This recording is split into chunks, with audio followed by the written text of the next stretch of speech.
Good morning, everyone. This is Sandeep Kaur, social science teacher, and today we will discuss our last and fourth feature of democracy, that is rule of law and respect for rights. It means that अगर कोई government है, अगर वो बिल्कुल fair मीनस ਦੇ ਨਾਲ ਚੁਣ ਕੇ ਆ ਰਹੀ ਹੈ ਜਾਂ ਪਪੂਲਰ ਗਵਰਨਮੈਂਟ ਹੈ, one person one vote one value ਹੈ, ਇਲੈਕਟਿੰਗ ਜਿਹੜਾ ਪ੍ਰੋਸੈਸ ਹੈ that is also fair, then ਇਹਦੇ ਬਾਵਜੂਦ ਵੀ ਜਿਹੜੀ ਲਾਸਟ ਵਾਲੀ ਫੀਚਰ ਹੈ ਜਾਂ ਲਾਸਟ ਕੰਡੀਸ਼ਨ ਹੈ ਆਪਾਂ ਕਹਿ ਸਕਦੇ ਹਾਂ ਕਿ ਉਹ ਕੀ ਹੈ ਕਿ ਫਿਰ ਆਪਾਂ ਕਹਿ ਸਕਦੇ ਇਸ ਕੰਡੀਸ਼ਨ ਨੂੰ ਅਗਰ ਕੋਈ ਫੁੱਲਫਿਲ ਕਰਦਾ ਹੈ ਦੈਨ ਆਪਾਂ ਕਹਿ ਸਕਦੇ ਹਾਂ ਕਿ ਇਹ ਇੱਕ ਟਰੂ ਡੈਮੋਕ੍ਰੇਸੀ ਹੈ। ਠੀਕ ਹੈ, ਕੀ ਹੈ ਇਹ feature? Rule of law and respect for rights, ਯਾਨੀ ਕਿ ਜਿਹੜਾ ਨੇਸ਼ਨ ਹੈ ਉਹਦੇ ਵਿੱਚ ਅਗਰ ਇਲੈਕਟਿਡ ਜਿਹੜੀ ਗਵਰਨਮੈਂਟ ਹੈ ਉਹਦੇ ਵਿੱਚ ਉਹ ਰੂਲ ਕਿਵੇਂ ਕਰੇ ਅਕੋਰਡਿੰਗ ਟੂ ਲਾਅ। ਠੀਕ ਹੈ, ਰੂਲ ਆਫ ਲਾਅ ਹੈ ਯਾਨੀ ਕਿ ਸਾਰੇ ਜਿਹੜੇ ਪਰਸਨਸ ਨੇ ਸਿਟੀਜ਼ਨਸ ਨੇ ਉਹ ਇਕੁਅਲ ਹੋਣ, ਨਾ ਕਿ ਕੋਈ ਕਿਸੇ ਨਾਲ ਅਨਫੇਅਰ ਜਿਹੜਾ ਹੈ ਉਹ ਟ੍ਰੀਟਮੈਂਟ ਹੋਏ। ਠੀਕ ਹੈ, ਔਰ ਜਿਹੜੇ ਸਿਟੀਜ਼ਨਸ ਨੇ ਉਹਨਾਂ ਨੂੰ ਰਾਈਟਸ ਜਿਹੜੇ ਇਕੁਅਲ ਬੇਸਿਸ 'ਤੇ ਮਿਲਣ, ਔਰ ਜਿਹੜੇ ਰਾਈਟਸ ਉਹਨਾਂ ਦੇ ਲਈ ਡਿਵੈਲਪਮੈਂਟ ਦੇ ਲਈ ਪਰਸਨੈਲਿਟੀ ਦੀ ਡਿਵੈਲਪਮੈਂਟ ਔਰ ਕਿਸੇ ਵੀ ਤਰੀਕੇ ਨਾਲ ਉਹਨਾਂ ਦੀ ਜ਼ਰੂਰੀ ਨੇ ਰਾਈਟਸ ਜਿਹੜੇ ਉਹਨਾਂ ਨੂੰ ਜ਼ਰੂਰ ਮਿਲਣੇ ਚਾਹੀਦੇ ਆ। ਇਹਦੇ ਲਈ ਇਹਨੇ ਇੱਕ ਐਗਜ਼ਾਮਪਲ ਲਈ ਹੋਈ ਆ। ਜ਼ਿੰਬਾਬਵੇ ਕੰਟਰੀ ਹੈ, ਜ਼ਿੰਬਾਬਵੇ ਨੂੰ 1980 ਦੇ ਵਿੱਚ ਜਿਹੜਾ ਹੈ ਉਹ ਵਾਈਟ ਮਾਈਨੋਰਟੀਜ਼ ਜਿਹੜੇ ਹੈਗੇ ਉਹਨਾਂ ਤੋਂ ਇੰਡੀਪੈਂਡੈਂਸ ਮਿਲਦੀ ਹੈ। 1980 ਦੇ ਵਿੱਚ ਉਹ ਇੰਡੀਪੈਂਡੈਂਟ ਹੁੰਦੇ ਆ, ਔਰ ਇਹ ਜਿਹੜੀ ਇੰਡੀਪੈਂਡੈਂਸ ਸਟਰਗਲ ਹੁੰਦੀ ਹੈ ਇਹਨੂੰ ਲੀਡ ਕਰਦੀ ਹੈ ਜਿਹੜੀ political party that is ZANU PF। ਠੀਕ ਹੈ, ਔਰ ਇਹ ਜਾਨੂ PF ਪਾਰਟੀ ਜਿਹੜੀ ਆ ਇਹਦੇ ਮੇਨ ਜਿਹੜੇ ਲੀਡਰ ਸੀਗੇ ਉਹ ਕਿ ਰੋਬਰਟ ਮੁਗਾਬੇ ਜਿਹੜੇ ਸੀਗੇ ਤੇ ਲੀਡਿੰਗ ਲੀਡਰ ਸੀਗੇ। ਔਰ ਜਦੋਂ ਇੰਡੀਪੈਂਡੈਂਸ ਮਿਲਦੀ ਹੈ ਦੈਨ ਇਹ ਜਿਹੜੀ ਪਾਰਟੀ ਹੈ ਉੱਥੇ ਮਤਲਬ ਇਲੈਕਸ਼ਨਸ ਦੇ ਵਿੱਚ ਕੰਟੈਸਟ ਕਰਦੀ ਹੈ ਔਰ ਚੁਣ ਕੇ ਆਉਂਦੀ ਹੈ ਔਰ ਇਹਦੀ ਗਵਰਨਮੈਂਟ ਜਿਹੜੀ ਹੈ ਉਹ ਬਣਦੀ ਹੈ। ਬਟ ਜਦੋਂ ਇੱਕ ਵਾਰ ਚੁਣ ਕੇ ਆਉਂਦੀ ਹੈ ਉਹ ਤੋਂ ਬਾਰ-ਬਾਰ ਜਿਹੜੀ ਪਾਰਟੀ ਜਿਹੜੀ ਇਲੈਕਟ ਹੁੰਦੀ ਹੈ ਉਹ ਕੀ ਹੁੰਦੀ ਹੈ? ਜਾਨੂ PF ਹੀ ਹੁੰਦੀ ਹੈ। ਠੀਕ ਹੈ, ਜਾਨੂ PF ਪਾਰਟੀ ਦੇ ਜਿਹੜੇ ਲੀਡਰ ਸੀਗੇ ਰੋਬਰਟ ਮੁਗਾਬੇ, ਨੋ ਡਾਊਟ ਕਿ ਉਹ ਲੋਕਾਂ ਦੇ ਫੇਵਰਟ ਸੀਗੇ। ਉਹਨਾਂ ਨੇ ਸਟਰਗਲ ਜਿਹੜੀ ਸੀਗੀ ਉਹਨੂੰ ਲੀਡ ਕੀਤਾ, ਸਟਰਗਲ ਮਿਲਣ ਤੋਂ ਬਾਅਦ ਵਿੱਚ ਲੋਕਾਂ ਦੇ ਉਹ ਫੇਵਰਟ ਲੀਡਰ ਸੀਗੇ, ਪਪੂਲਰ ਲੀਡਰ ਸੀਗੇ। ਬਟ ਇਹ ਇੱਕ ਇਕੱਲਾ ਫੈਕਟਰ ਨਹੀਂ ਸੀਗਾ ਜਿਹੜਾ ਉੱਥੇ ਕੰਮ ਕਰਦਾ ਪਿਆ ਸੀਗਾ ਕਿ ਇਸ ਕਰਕੇ ਜਿਹੜੀ ਜਾਨੂ PF ਪਾਰਟੀ ਆ ਉਹ ਬਾਰ-ਬਾਰ ਚੁਣ ਕੇ ਆ ਰਹੀ ਹੈ। ਠੀਕ ਹੈ, ਇਹ ਤੋਂ ਇਲਾਵਾ ਜਿਹੜੇ ਮਿਸਟਰ ਰੋਬਰਟ ਮੁਗਾਬੇ ਸੀਗੇ ਜਾਂ ਉਹਨਾਂ ਦੀ ਜਿਹੜੀ ਪਾਰਟੀ ਸੀਗੀ ਜਾਨੂ PF, ਉਹ ਕਈ ਤਰ੍ਹਾਂ ਦੇ ਜਿਹੜੇ ਅਨਫੇਅਰ ਮੀਨ ਸੀਗੇ ਉਹ ਵੀ ਯੂਜ਼ ਕਰ ਰਹੀ ਹੈਗੀ। ਜਿਹੜੇ ਆਪੋਜ਼ਿਟ ਪਾਰਟੀ ਦੇ ਵਰਕਰਸ ਹੁੰਦੇ ਸੀਗੇ ਉਹਨਾਂ ਨੂੰ ਕੀ ਹਰਸ਼ ਕੀਤਾ ਜਾਂਦਾ ਸੀਗਾ। ਠੀਕ ਹੈ, ਉਹਨਾਂ ਨੂੰ ਐਕਸਪਲੋਇਟ ਕੀਤਾ ਜਾਂਦਾ ਸੀਗਾ, ਉਹਨਾਂ ਦੇ ਮੀਟਿੰਗਸ ਨਹੀਂ ਸੀਗਾ ਹੋਣ ਦਿੱਤੀਆਂ ਜਾਂਦੀਆਂ। ਠੀਕ ਹੈ, ਕਿਸੇ ਵੀ ਤਰ੍ਹਾਂ ਦਾ ਪਬਲਿਕ ਪ੍ਰੋਟੈਸਟ ਜਿਹੜਾ ਹੁੰਦਾ ਸੀ, ਡੈਮੋਨਸਟ੍ਰੇਸ਼ਨ ਹੁੰਦਾ ਸੀਗਾ ਗਵਰਨਮੈਂਟ ਦੇ ਅਗੇਂਸਟ ਜਿਹੜਾ ਸੀਗਾ ਉਹਨੂੰ ਇਲੀਗਲ ਡਿਕਲੇਅਰ ਕਰ ਦਿੱਤਾ ਗਿਆ ਸੀਗਾ ਕਿ ਕੋਈ ਵੀ ਸਰਕਾਰ ਦੇ ਵਿਰੁੱਧ ਕੁਝ ਬੋਲ ਨਹੀਂ ਸਕਦਾ, ਕੋਈ ਪ੍ਰਦਰਸ਼ਨ ਨਹੀਂ ਕਰ ਸਕਦਾ। ਠੀਕ ਹੈ, ਇਹਦੇ ਨਾਲ ਹੀ ਬੇਟਾ there is a law that limits the rights to criticize the president। ਠੀਕ ਹੈ, ਇੱਕ ਲਾਅ ਬਣਾਇਆ ਜਾਂਦਾ ਜਿਹਦੇ ਅੰਡਰ ਕੀ ਹੁੰਦਾ ਹੈ ਕਿ ਕੋਈ ਵੀ ਪਰਸਨ, ਕੋਈ ਨਿਊਜ਼ਪੇਪਰ, ਕੋਈ TV ਚੈਨਲ, ਰੇਡੀਓ ਵਗੈਰਾ ਕੁਝ ਵੀ ਜਿਹੜਾ ਹੈ ਕਿਤੇ ਵੀ ਜਿਹੜਾ ਪ੍ਰੈਜ਼ੀਡੈਂਟ ਹੈ ਉਹਦੀ ਕਿਸੇ ਵੀ ਤਰ੍ਹਾਂ ਦੇ ਕ੍ਰਿਟਿਸਿਜ਼ਮ ਜਿਹੜਾ ਉਹ ਨਹੀਂ ਕੀਤਾ ਜਾ ਸਕੇਗਾ। ਆਲੋਚਨਾ ਉਹਦੀ ਬਿਲਕੁਲ ਜਿਹੜੀ ਹੈ ਪ੍ਰੈਜ਼ੀਡੈਂਟ ਦੀ ਆਲੋਚਨਾ ਬੈਨ ਕਰ ਦਿੱਤੀ ਜਾਂਦੀ ਹੈ, ਔਰ ਅਗਰ ਕੋਈ ਜਰਨਲਿਸਟ ਵਗੈਰਾ ਇਹਦੇ ਅਗੇਂਸਟ ਬੋਲਦਾ ਦੈਨ ਉਹਨਾਂ ਨੂੰ ਸਜ਼ਾ ਦਿੱਤੀ ਜਾਂਦੀ ਹੈ। ਠੀਕ ਹੈ, ਔਰ ਜਿੰਨੇ ਵੀ ਮੀਨਸ ਆਫ ਹੁੰਦੇ ਨੇ ਕਮਿਊਨੀਕੇਸ਼ਨ ਹੁੰਦੇ ਨੇ ਉਹ ਸਾਰੇ ਕਿਹਦੇ ਅੰਡਰ ਹੁੰਦੇ ਨੇ? ਗਵਰਨਮੈਂਟ ਦੇ। ਔਰ ਜਿਹੜੇ ਕੁਝ ਨਿਊਜ਼ਪੇਪਰ ਇੰਡੀਪੈਂਡੈਂਟ ਸੀਗੇ ਉਹਨਾਂ ਦੇ ਜਰਨਲਿਸਟ ਨੂੰ ਵੀ ਅਗਰ ਉਹ ਉਹਨਾਂ ਦੀ ਗਵਰਨਮੈਂਟ ਦੀ ਪਾਲਿਸੀ ਦੇ ਅਗੇਂਸਟ ਜਾਂਦੇ ਸੀਗੇ ਦੈਨ ਉਹਨਾਂ ਨੂੰ ਵੀ ਸਜ਼ਾ ਦਿੱਤੀ ਜਾਂਦੀ ਸੀ। ਕਿਸੇ ਵੀ ਤਰ੍ਹਾਂ ਦੇ ਕ੍ਰਿਟਿਸਿਜ਼ਮ ਜਿਹੜਾ ਗਵਰਨਮੈਂਟ ਦਾ ਜਾਂ ਪ੍ਰੈਜ਼ੀਡੈਂਟ ਦਾ ਸੀਗਾ ਉਹ ਇੱਥੇ ਪੋਸੀਬਲ ਨਹੀਂ ਸੀ ਕਰਿਆ। ਠੀਕ ਹੈ, ਇਹਦੇ ਨਾਲ ਹੀ ਕੁਝ ਜਿਹੜੀ ਕੋਰਟ ਸੀਗੇ, ਜਿਹੜੇ ਅਦਾਲਤਾਂ ਸੀਗੀਆਂ, ਉਹਨਾਂ ਨੇ ਕੁਝ ਐਵੇਂ ਦੇ ਜਜਮੈਂਟ ਦਿੱਤੇ ਜਿਹੜੇ ਕਿ ਗਵਰਨਮੈਂਟ ਦੇ ਅਗੇਂਸਟ ਸੀਗੇ ਔਰ ਹਿਊਮਨ ਰਾਈਟਸ ਦੇ ਫੇਵਰ 'ਚ ਸੀਗੇ। ਬਟ ਗਵਰਨਮੈਂਟ ਨੇ ਇਹਨਾਂ ਜਿਹੜੇ ਇਹ ਜਜਮੈਂਟ ਸੀਗੀਆਂ ਜਾਂ ਕੋਰਟ ਵੱਲੋਂ ਦਿੱਤੇ ਫੈਸਲੇ ਸੀਗੇ ਇਹਨਾਂ ਦੇ ਵਿੱਚ ਕੋਈ ਇੰਟਰਸਟ ਨਹੀਂ ਲਿਆ, ਕਿਸੇ ਨੂੰ ਲਾਗੂ ਨਹੀਂ ਕੀਤਾ, ਫੋਲੋ ਨਹੀਂ ਕੀਤਾ। ਉਹ ਆਪਣੀ ਮਰਜ਼ੀ ਦੇ ਨਾਲ ਜਿਹੜੀ ਗਵਰਨਮੈਂਟ ਆ ਉਹ ਚਲਾਉਂਦੇ ਰਹੇ। ਸੋ ਇਹ ਜਿਹੜੀ ਐਗਜ਼ਾਮਪਲ ਹੈ ਇਹਦੇ ਤੋਂ ਆਪਾਂ ਇਹ ਦੇਖ ਸਕਦੇ ਹਾਂ, ਇਹ ਪ੍ਰੂਵ ਹੁੰਦਾ ਹੈ ਇਸ ਐਗਜ਼ਾਮਪਲ ਤੋਂ ਕਿ ਚਾਹੇ ਜ਼ਿੰਬਾਬਵੇ ਦੇ ਵਿੱਚ ਜਿਹੜੀ ਗਵਰਨਮੈਂਟ ਸੀਗੀ ਉਹ ਇੱਕ ਪਪੂਲਰ ਪਾਰਟੀ ਦੀ ਸੀਗੀ, ਇੱਕ ਉਸ ਲੀਡਰ ਦੀ ਗਵਰਨਮੈਂਟ ਸੀਗੀ ਜਿਹਨੂੰ ਲੋਕੀ ਬਹੁਤ ਪਸੰਦ ਕਰਦੇ ਸੀਗੇ, ਬਟ ਇੰਨਾ ਹੀ ਸਫੀਸ਼ੀਐਂਟ ਨਹੀਂ ਹੈ।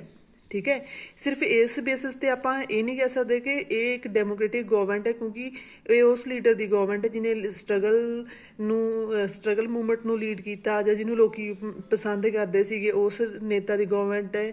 ਠੀਕ ਹੈ, ਸਿਰਫ ਇਹੀ ਬੇਸਿਸ 'ਤੇ ਆਪਾਂ ਕਿਸੇ ਗਵਰਨਮੈਂਟ ਨੂੰ ਡੈਮੋਕ੍ਰੈਟਿਕ ਨਹੀਂ ਕਹਿ ਸਕਦੇ। ਠੀਕ ਹੈ, ਡੈਮੋਕ੍ਰੈਟਿਕ ਕਹਿਣ ਲਈ ਕੀ ਹੈ ਕਿ ਉੱਥੇ ਲੋਕਾਂ ਦੇ ਜਿਹੜੇ ਪਰਸਨਸ ਨੇ, ਫਸਟ ਆਫ ਆਲ ਜਿਹੜਾ ਇਲੈਕਸ਼ਨ ਪ੍ਰੋਸੈਸ ਹੈ ਉਹ ਬਿਲਕੁਲ ਫੇਅਰ ਹੋਏ। ਸੈਕੰਡ ਥਿੰਗ ਕੀ ਹੈ ਕਿ ਸਾਰੇ ਦੇ ਸਾਰੇ ਜਿਹੜੇ ਲੋਕ ਨੇ ਉਹਨਾਂ ਕੋਲ equal right to express their views ਹੋਵੇ, ਆਪਣੇ ਰਾਈਟਸ ਆਪਣੇ ਵਿਊਜ਼ ਨੂੰ ਦੇਣ ਦਾ, ਆਪਣੇ ਗੱਲ ਕਹਿਣ ਦਾ ਜਿਹੜਾ ਇਕੁਅਲ ਰਾਈਟ ਜਿਹੜਾ ਹੈ ਉਹ ਉਹਨਾਂ ਕੋਲ ਹੋਣਾ ਚਾਹੀਦਾ ਹੈ। ਇਹ ਨਹੀਂ ਕਿ ਅਗਰ ਤੁਸੀਂ ਕੋਈ ਗੱਲ ਕਰਦੇ ਪਏ ਹੋ ਜਾਂ ਕ੍ਰਿਟੀਸਾਈਜ਼ ਕਰਦੇ ਪਏ ਹੋ ਪ੍ਰੈਜ਼ੀਡੈਂਟ ਨੂੰ ਜਾਂ ਕਿਸੇ ਹੋਰ ਨੂੰ, ਦੈਨ ਉਹਦੇ ਲਈ ਤੁਹਾਨੂੰ ਜਿਹੜੀ ਉਹ ਕਿਸ ਤਰ੍ਹਾਂ ਦਾ ਪੁਨਿਸ਼ਮੈਂਟ ਹੋਏ ਜਾਂ ਸਜ਼ਾ ਹੋਏ, ਇਵੇਂ ਦੇ ਅਗਰ ਕਾਨੂੰਨ ਉੱਥੇ ਬਣਾਏ ਜਾਂਦੇ ਆ ਦੈਨ ਆਪਾਂ ਨਹੀਂ ਕਹਿ ਸਕਦੇ ਕਿ ਦੈਟ ਇਜ਼ ਅ ਡੈਮੋਕ੍ਰੇਸੀ। ਠੀਕ ਹੈ, ਸਿਟੀਜ਼ਨਸ ਨੂੰ ਆਪਣੇ ਓਪੀਨੀਅਨਸ ਦੇਣ ਦੀ ਔਰ ਕਿਸੇ ਵੀ ਫਾਰਮ 'ਚ ਓਪੀਨੀਅਨ ਦੇਣ ਦੀ, ਐਸੋਸੀਏਸ਼ਨਸ ਬਣਾਉਣ ਦੀ, ਪ੍ਰੋਟੈਸਟ ਕਰਨ ਦੀ, ਪੋਲੀਟੀਕਲ ਜਿਹੜੀਆਂ ਐਕਸ਼ਨਸ ਲੈਣ ਦੀ, ਯਾਨੀ ਕਿ ਇਲੈਕਸ਼ਨ ਕੰਟੈਸਟ ਕਰਨ ਦੀ ਹਰ ਇੱਕ ਤਰ੍ਹਾਂ ਦੀ ਜਿਹੜੀ ਫਰੀडम ਹੈ, ਅਗਰ ਉਹ ਨਹੀਂ ਹੈ ਦੈਨ ਉਹ ਇੱਕ ਡੈਮੋਕ੍ਰੇਸੀ ਨਹੀਂ ਹੈ। ਹਰ ਇੱਕ ਪਰਸਨ ਜਿਹੜਾ ਹੈ ਉਹ ਇਕੁਅਲ ਹੋਣਾ ਚਾਹੀਦਾ ਹੈ, ਚਾਹੇ ਉਹ ਓਪੋਜੀਸ਼ਨ ਪਾਰਟੀ ਤੋਂ ਹੈ, ਚਾਹੇ ਉਹ ਰੂਲਿੰਗ ਪਾਰਟੀ ਤੋਂ ਹੈ, ਚਾਹੇ ਉਹ ਕੋਈ ਵੀ ਜਰਨਲਿਸਟ ਹੈ ਜਾਂ ਕੋਈ ਵੀ ਹੋਰ ਹੈ। ਠੀਕ ਹੈ, ਸੋ ਹਰ ਇੱਕ ਪਰਸਨ ਜਿਹੜਾ ਉਹ ਕੀ ਹੋਣਾ ਚਾਹੀਦਾ ਹੈ, ਇਕੁਅਲ ਹੋਣਾ ਚਾਹੀਦਾ ਹੈ। ਲਾਅ ਦੀਆਂ ਜਿਹੜੀਆਂ ਇਨ ਦ ਆਈਸ ਆਫ ਲਾਅ ਜਿਹੜਾ ਹੈ ਉਹ ਹਰ ਇੱਕ ਪਰਸਨ ਕੀ ਹੈ, ਇਕੁਅਲ ਹੈ ਔਰ ਉਹਨਾਂ ਕੋਲ ਇਕੁਅਲ ਜਿਹੜਾ ਹੈ ਉਹ ਰਾਈਟਸ ਹੋਣੇ ਚਾਹੀਦੇ ਆ। ਔਰ ਇੱਕ ਇੰਡੀਪੈਂਡੈਂਟ ਜੁਡੀਸ਼ੀਅਰੀ ਜਿਹੜੀ ਹੈ ਇੱਥੇ ਬਹੁਤ ਜ਼ਿਆਦਾ ਜ਼ਰੂਰੀ ਹੈ। ਠੀਕ ਹੈ, ਅਗਰ ਇੰਡੀਪੈਂਡੈਂਟ ਜੁਡੀਸ਼ੀਅਰੀ ਨਹੀਂ ਹੋਏਗੀ ਦੈਨ ਗਵਰਨਮੈਂਟ ਵੱਲੋਂ ਜਿਹੜੇ ਪਾਸ ਕੀਤੇ ਗਏ ਗਲਤ ਕਾਨੂੰਨ ਨੇ ਜਾਂ ਐਵੇਂ ਦੇ ਕੁਛ ਜਿਹੜੇ ਲਾਜ਼ ਨੇ ਜਿਹੜੇ ਕਿ ਵਾਇਲੈਂਟ ਕਰਦੇ ਨੇ ਹਿਊਮਨ ਰਾਈਟਸ ਨੂੰ, ਉਹਨਾਂ ਦੇ ਉੱਤੇ ਕੋਈ ਵੀ ਰੋਕ ਲਗਾਉਣ ਵਾਲਾ ਨਹੀਂ ਹੋਏਗਾ। ਠੀਕ ਹੈ, ਸੋ ਇੱਕ ਇੰਡੀਪੈਂਡੈਂਟ ਜੁਡੀਸ਼ੀਅਰੀ ਜਿਹੜੀ ਹੈ ਉਹ ਬਹੁਤ ਜ਼ਿਆਦਾ ਜ਼ਰੂਰੀ ਹੈ। ਸੋ ਐਵੇਂ ਦੀਆਂ ਕੰਡੀਸ਼ਨਸ ਵਿੱਚ ਅਗਰ ਕੋਈ ਗਵਰਨਮੈਂਟ ਚੱਲਦੀ ਪਈ ਹੈ ਜਾਂ ਕੋਈ ਇਲੈਕਸ਼ਨਸ ਹੁੰਦੇ ਪਏ ਨੇ ਦੈਨ ਆਪਾਂ ਨਹੀਂ ਕਹਿ ਸਕਦੇ ਕਿ ਇਹ ਇੱਕ ਡੈਮੋਕ੍ਰੈਟਿਕ ਗਵਰਨਮੈਂਟ ਹੈ ਜਾਂ ਇੱਕ ਡੈਮੋਕ੍ਰੈਟਿਕ ਵੇ ਨਾਲ ਜਿੱਤ ਕੇ ਆਈ ਗਵਰਨਮੈਂਟ ਹੈ। ਠੀਕ ਹੈ, ਇਹ ਕੋਈ ਵੀ ਗਵਰਨਮੈਂਟ ਹੈ ਉਹਨੂੰ ਇਸ ਚੀਜ਼ ਦੀ ਰਿਸਪੈਕਟ ਕਰਨੀ ਪਏਗੀ ਕਿ ਜਿਹੜੇ ਲੋਕ ਨੇ ਉਹਨਾਂ ਦੇ ਕੀ ਰਾਈਟਸ ਨੇ, ਬੇਸਿਕ ਰਾਈਟਸ ਕੀ ਨੇ। ਠੀਕ ਹੈ, ਔਰ ਇਹਦੇ ਨਾਲ ਹੀ ਕਿ ਉਹਨਾਂ ਨੂੰ ਇਹ ਇਨਸ਼ੋਰ ਕਰਨਾ ਪਏਗਾ ਕਿ ਜਿਹੜੀਆਂ ਮਾਈਨੋਰਟੀਜ਼ ਨੇ ਉਹਨਾਂ ਨੂੰ ਵੀ ਇਕੁਅਲ ਰਾਈਟਸ ਮਿਲੇ ਹੋਏ ਨੇ, ਉਹਨਾਂ ਨੂੰ ਆਪਣੇ ਵਿਊਜ਼, ਆਪਣੇ ਓਪੀਨੀਅਨਸ ਐਕਸਪ੍ਰੈਸ ਕਰਨ ਦੀ ਜਿਹੜੀ ਹੈਗੀ ਹੈ ਉਹ ਫਰੀडम ਪੂਰੀ ਤਰ੍ਹਾਂ ਮਿਲੀ ਹੋਈ ਹੈ। ਠੀਕ ਹੈ, ਇਹਦੇ ਨਾਲ ਹੀ ਜਿਹੜਾ ਡਿਸੀਜ਼ਨ ਮੇਕਿੰਗ ਪ੍ਰੋਸੈਸ ਹੈ, ਠੀਕ ਹੈ, ਉਹ ਕੰਸਲਟੇਸ਼ਨਸ ਦੇ ਥਰੂ ਹੋਣਾ ਚਾਹੀਦਾ। ਕੰਸਲਟੇਸ਼ਨਸ ਮੀਨਸ ਹਰ ਇੱਕ ਜਿਹੜਾ ਕੋਈ ਵੀ ਡਿਸੀਜ਼ਨ ਲਿਆ ਜਾਣਾ ਹੈ ਉਹਨੂੰ ਉਹਦੇ ਤੋਂ ਪਹਿਲਾਂ ਕੰਸਲਟੇਟ ਕੀਤਾ ਜਾਣਾ ਚਾਹੀਦਾ ਹੈ, ਵਿਚਾਰ ਵਟਾਂਦਰਾ ਹੋਣਾ ਚਾਹੀਦਾ, ਡਿਸਕਸ ਕੀਤਾ ਜਾਵੇ ਕਿ ਕੀ ਸਹੀ ਹੈ ਔਰ ਕੀ ਗਲਤ ਹੈ, ਔਰ ਦੈਨ ਉਹਨੂੰ ਅਪਰੂਵਲ ਮਿਲਣ ਤੋਂ ਬਾਅਦ ਵਿੱਚ ਕੰਸਲਟੇਸ਼ਨ ਹੋਣ ਤੋਂ ਬਾਅਦ ਵਿੱਚ ਜਿਹੜਾ ਹੈ ਉਹਨੂੰ ਲਾਅ ਬਣਾਇਆ ਜਾਏ ਜਾਂ ਉਹਨੂੰ ਇਨੈਕਟ ਕੀਤਾ ਜਾਏ, ਉਹਨੂੰ ਲਾਗੂ ਕੀਤਾ ਜਾਏ, ਇਨਫੋਰਸ ਕੀਤਾ ਜਾਏ। ਠੀਕ ਹੈ, ਸੋ ਅਗਰ ਕੋਈ ਬਿਨਾਂ ਕਿਸੇ ਦੀ ਸਲਾਹ ਲਏ ਤੋਂ ਬਿਨਾਂ ਵਿਚਾਰ ਕੀਤੇ ਤੋਂ ਕਾਨੂੰਨ ਸਰਕਾਰ ਪਾਸ ਕਰ ਰਹੀ ਹੈ, ਇਹ ਸੋਚੇ ਤੋਂ ਬਿਨਾਂ ਕਿ ਇਹਦੇ ਨਾਲ ਲੋਕਾਂ ਦੇ ਜਿਹੜੇ ਹਿਊਮਨ ਰਾਈਟਸ ਨੇ ਉਹ ਵਾਇਲੇਟ ਹੋਣਗੇ ਜਾਂ ਉਹਨਾਂ ਦੀ ਫਰੀडम्स ਜਿਹੜੀਆਂ ਉਹ ਖਤਮ ਹੋਣਗੀਆਂ, ਦੈਨ ਉਹ ਵਾਲੀ ਗਵਰਨਮੈਂਟ ਜਿਹੜੀ ਉਹ ਡੈਮੋਕ੍ਰੈਟਿਕ ਨਹੀਂ ਹੈ, ਚਾਹੇ ਉਹ ਇੱਕ ਫੇਅਰ ਇਲੈਕਟਿੰਗ ਪ੍ਰੋਸੈਸ ਦੇ ਥਰੂ ਜਿਹੜਾ ਹੈ ਉਹ ਇਲੈਕਟ ਹੋ ਕੇ ਆਈ ਹੈ। ਠੀਕ ਹੈ, ਸੋ ਗਵਰਨਮੈਂਟ ਜਿਹੜੀ ਹੈ ਉਹਨੂੰ ਅਕਾਊਂਟੇਬਲ ਹੋ ਜਾਣਾ ਪਏਗਾ ਲੋਕਾਂ ਦੇ ਸਾਹਮਣੇ। ਠੀਕ ਹੈ, ਔਰ ਜਿਹੜੇ ਸਾਰੇ ਉਹਨਾਂ ਦੇ ਅਫੀਸ਼ੀਅਲਸ ਨੇ, ਚਾਹੇ ਉਹ ਰਿਪਰੈਜ਼ੈਂਟੇਟਿਵਸ ਨੇ, ਉਹਨਾਂ ਸਭ ਨੂੰ ਜਿਹੜਾ ਹੈ ਉਹ ਕੀ ਹੋਣਾ ਪਏਗਾ, ਆਨਸਰੇਬਲ ਹੋਣਾ ਪਏਗਾ ਲੋਕਾਂ ਨੂੰ। ਠੀਕ ਹੈ, ਦੈਨ ਇਹਦਾ ਕਨਕਲੂਜਨ ਕੀ ਕੱਢਿਆ ਹੋਇਆ ਇਹਨਾਂ ਨੇ ਕਿ ਆ democratic government rules within limits set by constitutional laws and citizens' right। ਠੀਕ ਹੈ, ਕਿ ਇੱਕ ਜਿਹੜੀ ਡੈਮੋਕ੍ਰੈਟਿਕ ਗਵਰਨਮੈਂਟ ਹੈ ਉਹ ਵਾਲੀ ਸਰਕਾਰ ਹੈ ਅਗਰ ਉਹ ਉਹਨਾਂ ਕਾਨੂੰਨਾਂ ਦੇ ਅਨੁਸਾਰ ਚੱਲਦੀ ਪਈ ਹੈ, ਕੰਮ ਕਰਦੀ ਪਈ ਹੈ ਜਿਹੜੇ ਕਨਸਟੀਟਿਊਸ਼ਨ ਦੇ ਦੁਆਰਾ ਬਣਾਏ ਗਏ ਨੇ, ਔਰ ਇਹਦੇ ਨਾਲ ਹੀ ਉਹ ਉਹਨਾਂ ਰਾਈਟਸ ਨੂੰ ਨਾਲ ਲੈ ਕੇ ਚੱਲਦੀ ਪਈ ਹੈ ਜਿਹੜੇ ਕਿ ਇੱਕ ਸਿਟੀਜ਼ਨ ਦੇ ਲਈ ਜਿਹੜਾ ਹੈ ਉਹ ਆਪਣੀ ਡਿਵੈਲਪਮੈਂਟ ਦੇ ਲਈ ਜਾਂ ਇੱਕ ਅੱਛੀ ਲਾਈਫ ਜਿਉਣ ਦੇ ਲਈ ਜਿਹੜਾ ਹੈ ਉਹ ਜਿਹੜੇ ਰਾਈਟਸ ਜਿਹੜੇ ਨੇ ਇੱਕ ਹਿਊਮਨ ਬੀਇੰਗ ਦੇ ਲਈ ਜ਼ਰੂਰੀ ਨੇ। ਠੀਕ ਹੈ, ਅਗਰ ਉਹ ਰਾਈਟਸ ਨਹੀਂ ਪ੍ਰੋਵਾਈਡ ਕਰਦੀ ਪਈ ਜਾਂ ਕਨਸਟੀਟਿਊਸ਼ਨ ਦੇ ਅਕੋਰਡਿੰਗ ਨਹੀਂ ਗਵਰਨਮੈਂਟ ਚੱਲਦੀ ਪਈ then that is also not a true democracy. So next is summarise ਕਰਾਂਗੇ ਆਪਾਂ ਡੈਫੀਨੇਸ਼ਨ ਨੂੰ ਔਰ ਸਮਰਾਈਜ਼ ਕਰਾਂਗੇ ਇਹਦੀਆਂ ਫੀਚਰਸ ਨੂੰ। ਸੋ ਫਸਟ ਆਫ ਆਲ ਆਪਾਂ ਦੇਖੀ ਸੀਗੀ ਇੱਕ ਡੈਫੀਨੇਸ਼ਨ ਦੀ ਸੀ, democracy is a form of government in ਵਿਚ the rulers are elected by the people.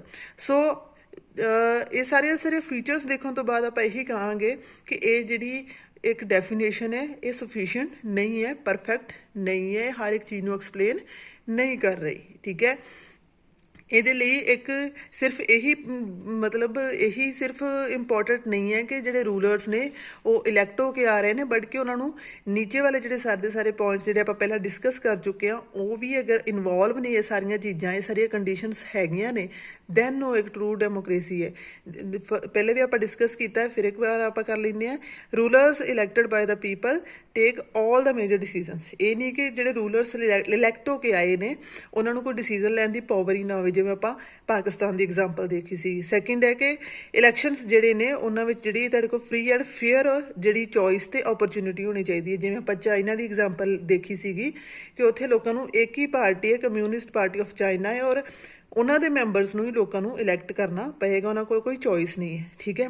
And third one ਕੀ ਹੈ ਕਿ ਸਭ ਦੇ ਕੋਲ ਜਿਹੜਾ ਹੈ ਉਹ ਇਕੁਅਲ ਜਿਹੜੀ ਰਾਈਟ ਟੂ ਵੋਟ ਅਗਰ ਹੈ, ਦੈਨ ਉਹਨਾਂ ਦੀ ਜਿਹੜੀ ਵੈਲਿਊ ਹੈ ਉਹ ਵੀ ਕੀ ਹੋਣੀ ਚਾਹੀਦੀ ਹੈ, ਇਕੁਅਲ ਹੋਣੀ ਚਾਹੀਦੀ ਹੈ। ਐਂਡ ਲਾਸਟ ਵਨ ਕੀ ਹੈ ਕਿ ਜਿਹੜੀ ਗਵਰਨਮੈਂਟ ਹੈ ਉਹਨੂੰ ਆਪਣੀ ਜਿਹੜੀਆਂ ਪਾਵਰਸ ਯੂਜ਼ ਕਰਨੀਆਂ ਨੇ ਉਹ ਕਿਵੇਂ ਕਰਨੀਆਂ ਚਾਹੀਦੀਆਂ ਨੇ, ਕਨਸਟੀਟਿਊਸ਼ਨ ਦੇ ਅਕੋਰਡਿੰਗ, ਔਰ ਇਸ ਤਰ੍ਹਾਂ ਕਰਨੀਆਂ ਚਾਹੀਦੀਆਂ ਕਿ ਜਿਹੜੇ ਹਿਊਮਨ ਰਾਈਟਸ ਨੇ, ਸਿਟੀਜ਼ਨਸ ਰਾਈਟਸ ਨੇ, ਉਹ ਬਿਲਕੁਲ ਬਣੇ ਰਹਿਣ, ਅਵੇਲੇਬਲ ਰਹਿਣ, ਔਰ ਲੋਕੀ ਉਹਨਾਂ ਦੇ ਅਕੋਰਡਿੰਗ ਆਪਣੀ ਜ਼ਿੰਦਗੀ ਨੂੰ ਜੀਉ ਸਕਣ। Thank you.